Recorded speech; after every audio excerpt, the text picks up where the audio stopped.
Hey, what's up, you guys? This is my recipe for low sodium Copycat Chipotle brown cilantro lime rice. If you're interested in this recipe, keep watching. I hope you guys enjoy it.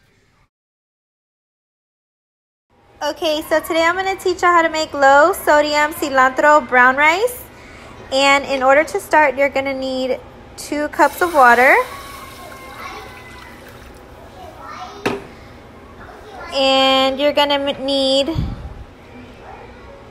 half a teaspoon of olive oil,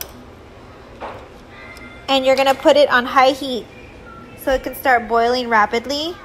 And this is good for like meal prep and stuff, like if you're trying to do like low sodium. Okay, so now that everything is at a rapid boil, I'm gonna add 1 cup of brown long grain rice.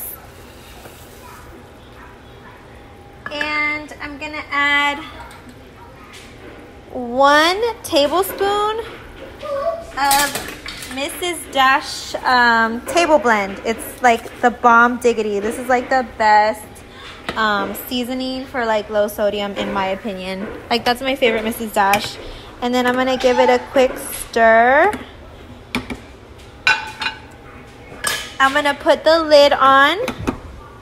And the most important thing is to lower and reduce the heat to a medium low. So I'm putting it on. I forgot to mention that while it's cooking, don't be getting all excited and shit and start lifting the fucking lid. Do not lift the fucking lid. So it's been about 40 minutes and I completely removed the pan from the heat.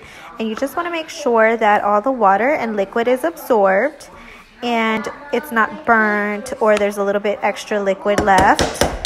Now that that's done, you're going to get a small wedge of lime and you're going to squeeze lime into the pot and give it a stir. Now you don't want to add too much lime because if you do, you're going to ruin the dish and you're going to overpower the flavor with the lime. So you can add as much lime as you like, but I like to do a little bit of wedge of lime and add little by little until I get the flavor that I like. And then, of course, you're going to add about a palm size of finely chopped cilantro. And you're going to give it a final stir.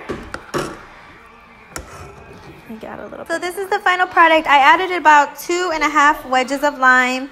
And it came out really good and delicious. It's actually low sodium. If you want to add a little bit of salt, you most definitely can.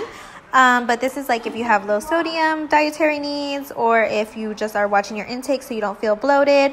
You can definitely add salt if you want to, but this is the recipe and I hope you guys enjoy it. It tastes just like Chipotle's without salt.